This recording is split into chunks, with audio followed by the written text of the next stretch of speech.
আসসালামু আলাইকুম সবাইকে। সবাই কেমন আছেন? আজকে একটু বিকেলবেলায় সাদাবকে নিয়ে ছাদে গেলাম। ভালো লাগতেছিল না, বাসায় একা একা বোর ফিল করতেছি, তাই ছাদে গিয়ে একটু ঘুরে আসলাম। যে আমরা এই বিল্ডিংটা 3 তলায়, আমরা নিচতলায় থাকি। এই যে উপরে ছাদ। মাগরিবের আগে আগে ছাদে গেলাম, তারপরও ছাদে গিয়ে দেখি এত রোদ, চোখ একদম ঝলসে যাচ্ছিল। তারপর বেশিক্ষণ থাকি নাই ছাদে, কারণ অনেক রোদ ছিল। আমি আবার ওই পাশ থেকে দেখাচ্ছি, ওই যে রাস্তার ওই পার দিয়ে সাদাবের আব্বুর দোকানে যায়, সেটাও বলতেছিলাম যে দেখো সাদাব তোমার বাবার দোকানে এদিক দিয়ে যায়। এখানে গাড়ি বড় রাস্তাটা পার করলে সাদাবের আব্বুর দোকান যাওয়া যায়। সাদাব নামাজ পড়ে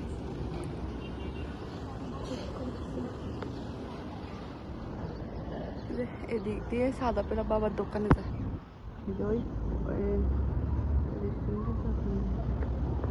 বাসায় এসে সন্ধ্যার নাস্তার জন্য আলুর চপের বেসন রেডি করে নিলাম। আমরা আলুর চপ খেতে খুব পছন্দ করি, শুধু রমজান মাসে না, আমরা অন্য টাইমও আলুর চপ খুব খাই। তা আজকে মনে হলো না, আজকে একটু ঝাল ঝাল করে আলুর চপ বানাই খাবো, অনেকদিন থেকে ইচ্ছা করতেছিল। আর একটু দিয়েছি, এখন আরেকটু দিয়ে এগুলোকে ভালোভাবে এখন মেখে নিব। মরিচও দিয়েছি, শুকনো মরিচও দিয়েছি, যেহেতু আমরা অনেক বেশি ঝাল খাই। আর কাঁচা মরিচটা দিলে কি হয়, অনেক বেশি ফ্লেভার আসে কাঁচা মরিচের। এখন আমি একটু হালকা জিরা গুঁড়া ছিটে দিব, যেন ঘ্রাণ ভালো আসে। জিরা গুঁড়া একটু ছিটে দিলে আলুর চপ মানে রেখে চপের মতো করে শেপ করব। এই যে গোল গোল শেপ করে নিয়েছে আলুর চপগুলো। সাদাপও করতেছে আমার সাথে, আমাকে হেল্প করতেছে, মাকে হেল্প করে সাদা। এই যে এখন ভেষণ, এখন আমি এগুলো ভাজবো। এই যে এখানে আমি তেল গরম দিয়েছি আলুর চপ বানানোর জন্য। আরেক পাশে আমি চায়ের জন্য দুধ বসিয়ে দিয়েছি।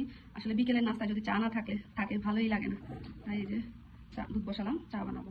এই যে এগুলো এখন ভাজবো, ভেজে নিব। এই যে আলুর চপগুলো কি সুন্দর ফুলে উঠেছে। যে সাদাপও দিয়েছে আমার সাথে।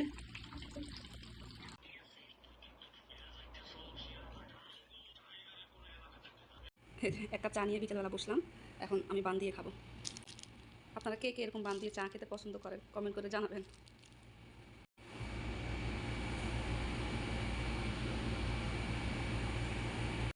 সাদাবের আব্বুর ফ্রেন্ডরা ঈদ উপলক্ষে পিকনিক করলো ঈদের পরে। আমি আর বাইরে যাই নাই, ওনারা আমার জন্য খাবার দাবার রান্না করে পাঠিয়েছে। এখানে রোস্ট, মাংস, পোলাও, ডিম, সালাদ এগুলো করে পাঠিয়েছে। আলহামদুলিল্লাহ, খাবারগুলো অনেক মজা হয়েছে।